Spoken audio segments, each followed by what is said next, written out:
নমস্কাৰ জব আৰু কেৰিয়াৰ টিভিৰ ফালৰ পৰা আপোনালোক সকলোকে ভোগালী বিহুৰ শুভেচ্ছা জনাই অন্য এটি জব ইনফৰমেশ্যন ভিডিঅ'লৈ স্বাগতম জনাইছোঁ। আজিৰ এই ভিডিঅ'টোত মই আপোনালোকক দেখাবলৈ গৈ আছোঁ CSIR মানে north eastern institute of science and technology যোৰহাটত কেইটামান ভেকেঞ্চিজ ওলাইছে আৰু এই ভেকেঞ্চিকেইটাৰ কাৰণে আপোনালোকে এপ্লাই কৰি দিব পাৰিব যদি আপোনালোকে ক্লাছ 12 পাছ কৰিছে। এই পদসমূহৰ কাৰণে 25,000কে দৰমহা পাব আপোনালোকে। এতিয়া মই আপোনালোকক ডিটেইলছ দেখাই গৈছোঁ। এটা অৰ্গেনাইজেশ্যনটোৰ নাম হৈছে CSIR NEIST। প্ৰথমতে যোনকেইটা পোষ্ট আছে সেইকেইটা আছে জুনিয়ৰ ষ্টেনোগ্ৰাফাৰৰ 4টা পোষ্ট আছে। এজ লিমিট দিছে 27 বছৰ আৰু ইয়াতে যোনটো পে স্কেল হ'ব 4,500ৰ পৰা 81,100লৈকে পাব আপোনালোকে as per the 7th CPC pay matrix. Educational qualification ইয়াত 12 পাছ বিচাৰিছে বা ইকুইভেলেণ্ট আৰু লগতে ষ্টেনোগ্ৰাফি আপোনালোকে জানিব লাগিব fixed by DOPT from time to time.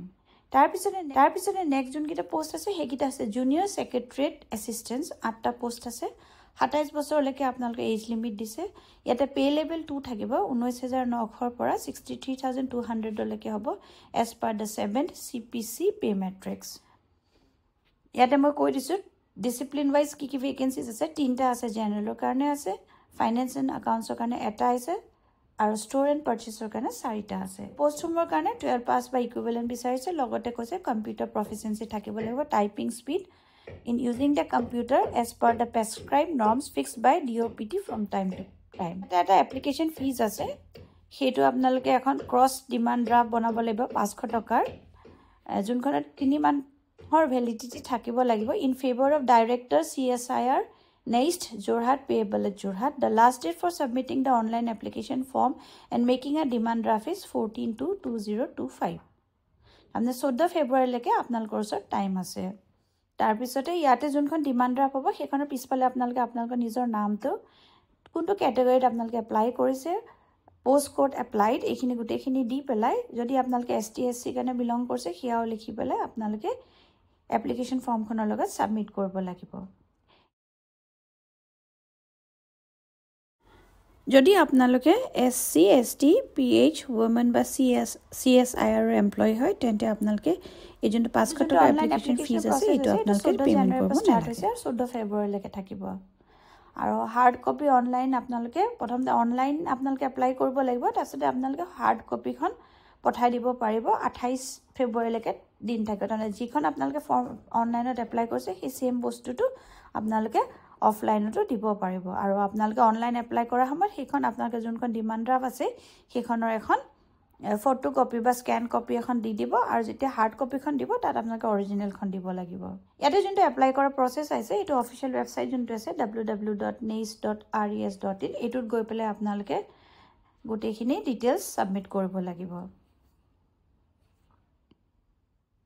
তাৰপিছতে আপোনালোকে এটাচ কপি অফ মাৰ্কশ্বিটছ, চাৰ্টিফিকেটছ, টেষ্টিমলছ এই গোটেইখিনি আপোনালোকে ফটোৰ লগত আৰু ডিমাণ্ড ড্ৰাফ্ট এই গোটেইখিনি পঠাই দিব লাগিব। Application for the post of যোনটো পোষ্টৰ কাৰণে দিছে এইটো এড্ৰেছত administrative officer CSIR north east institute of science and technology Jorhat 785006 Assam. ইয়াৰ পিছত নেক্সট মই আপোনালোকক যোনটো ভেকেঞ্চিৰ বিষয়ে দেখাবলৈ গৈ আছোঁ সেইটো আহিছে শোণিতপুৰ জিলা ন্যায়পালিকাৰ পৰা আৰু ইয়াৰ কাৰণে গাঁৱৰ আইনী স্বেচ্ছাসেৱকৰ খালী পদ ওলাইছে। 800টা মেট্ৰিক পাছ বিচাৰিছে। ইয়াত এটা পদ ওলাইছে আৰু ইয়াৰ কাৰণে যোনটো এজ লিমিট হৈছে সেইটো হৈছে 21 বছৰ। 21 বছৰৰ পৰা আপোনালোকে upper age limit as per government norms যিটো থাকে সেই হিচাপে আপোনালোকে এপ্লাই কৰিব পাৰিব। ইয়াৰ কাৰণে যোনটো এলিজিবিলিটি ক্ৰাইটেৰিয়া বিচাৰিছে আপোনালোকে মেল বা ফিমেল হ'লে এপ্লাই কৰিব পাৰিব। প্ৰথমতে আপোনালোকে চিটিজেন অফ ইণ্ডিয়া হ'ব লাগিব আৰু local resident of Sonitpur district হ'ব লাগিব, 10 পাছ হ'ব লাগিব আৰু বিশেষ তেনেকৈ একো বেছি কোৱালিফিকেশ্যন বিচৰা নাই। যোনটো চিলেকশ্যন প্ৰচিডিউৰ হ'ব সেইটো শ্বৰ্ট লিষ্ট কৰিব আৰু তাৰপিছতে আপোনালোকৰ ইণ্টাৰভিউৰ কাৰণে মাতিব। এইটোৰ কাৰণে আপোনালোকে যদি চিলেক্ট হয় তেতিয়াহ'লে এটা ট্ৰেইনিং দিব আৰু তাৰপিছতে আপোনালোকৰ ভেকেঞ্চিটোৰ কাৰণে আপোনালোকক তেখেতলোকে ৰিক্ৰুট কৰিব। এপ্লাই কৰা যোনটো প্ৰচেছ হৈছে সেইটো আপোনালোকে এখন যোনখন ষ্টেণ্ডাৰ্ড ফৰ্ম থাকে সেইখনত আপোনালোকে 2খন পাছপৰ্ট চাইজ ফটোগ্ৰাফৰ সৈতে বাকী যিমানখিনি আপোনালোকৰ টেষ্টিমনিয়েলছ আছে সেইখিনি ছেল্ফ এটেষ্ট কৰি পেলাই দিব, ফটোকপি কৰি ছেল্ফ এটেষ্ট কৰি দিব আৰু পঠাব ডিষ্ট্ৰিক্ট এণ্ড ছেশ্যন জাজ কাম chairman district legal service authority Sonitpur তেজপুৰত পঠাব লাগিব এইখন হৈছে অফিচিয়েল নটিফিকেশ্যনখন যোনখন 7 তাৰিখে ওলাইছিলে আৰু ইয়াতে গোটেই ডিটেইলছখিনি দিয়া আছে যোনখিনি মই অলৰেডি মেনশ্যন কৰিছোঁ এইটো যোনটো লাষ্ট ডেট হয় সেইটো 22 তাৰিখ 22 জানুৱাৰীৰ ভিতৰত আপোনালোকে এপ্লাই কৰি দিব লাগিব এই পোষ্টকেইটাৰ কাৰণে যদি এলিজিবল আৰু ইণ্টাৰেষ্টেড হয় এইখন হৈছে তেজপুৰ ডিষ্ট্ৰিক্ট জুডিচিয়াৰী অফিচিয়েল ৱেবছাইটখন ইয়াতে আপোনালোকে বাকি ডিটেইলছসমূহ ইয়াতে নটিফিকেশ্যনখন থাকিব ৰিক্ৰুটমেণ্টছত গ'লে আপোনালোকে পাব এইটো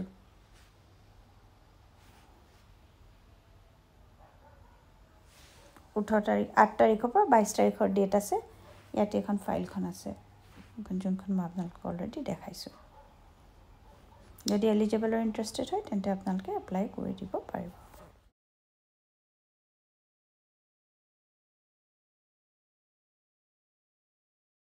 এতিয়া নেক্সট মই আপোনালোকক দেখাম ৰেলৱে ৰিক্ৰুটমেণ্ট বৰ্ডৰ ফালৰ পৰা 1036 টা ভেকেন্সি জানুৱাৰীৰ পৰা 6 ফেব্ৰুৱাৰীলৈকে হ'ব ডিটেইলছ আপোনালোক যদি এলিজিবল আৰু ইণ্টাৰেষ্টেড হয় তেন্তে এপ্লাই কৰি দিব পাৰিব এডুকেশ্যনেল কোৱালিফিকেশ্যন 10 আৰু 12 পাছ বিচাৰিছে অনলাইন এপ্লাই কৰিব লাগিব পোষ্ট ৱাইজ মই কৈ দিছোঁ আমাৰ গুৱাহাটীৰ কাৰণে 169 টা পোষ্ট আছে এইটো এটা হেল্পলাইন নম্বৰ দিয়া আছে এইটোত আপোনালোকে ফোন কৰি সুধিব পাৰিব যদি কিবা আপোনালোকৰ জানিবলগীয়া থাকে চাকৰিকেইটাৰ কাৰণে এপ্লাই কৰিবলৈ হ'লে আপোনালোকৰ এজ লিমিট মিনিমাম 18 বছৰ হ'ব লাগিব আৰু মেক্সিমাম হ'ব লাগিব 48 ইয়াৰ্ছ OBC NCL হ'লে 3 বছৰ যোগ হৈ যাব আৰু SC ST হ'লে 5 বছৰ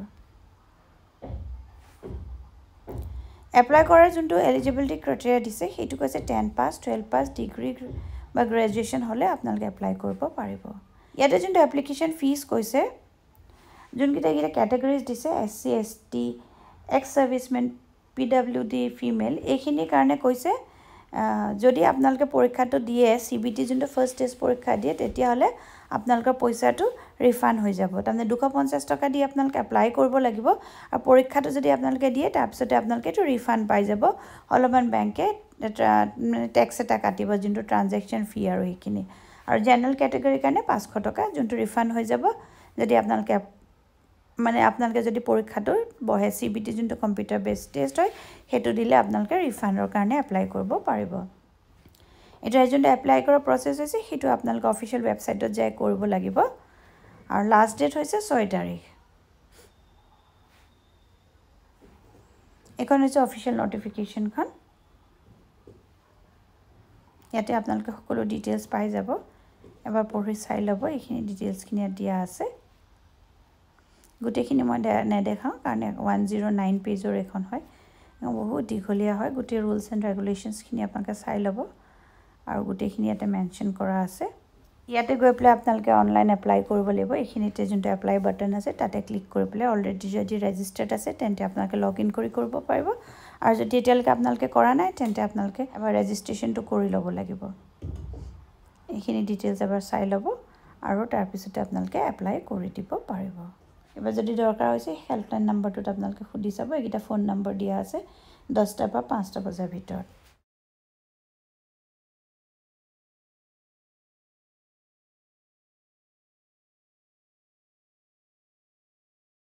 এইটো ভিডিঅ'ত মোৰ জানাবলগীয়া ইমানেই আছিল আপোনালোকে যদি ভিডিঅ'টো চাই ভাল পালে তেন্তে লাইক এটা কৰি দিব আৰু এতিয়ালৈকে যদি আমাৰ চেনেলটো সাবস্ক্ৰাইব কৰা নাই সাবস্ক্ৰাইব কৰি ল'ব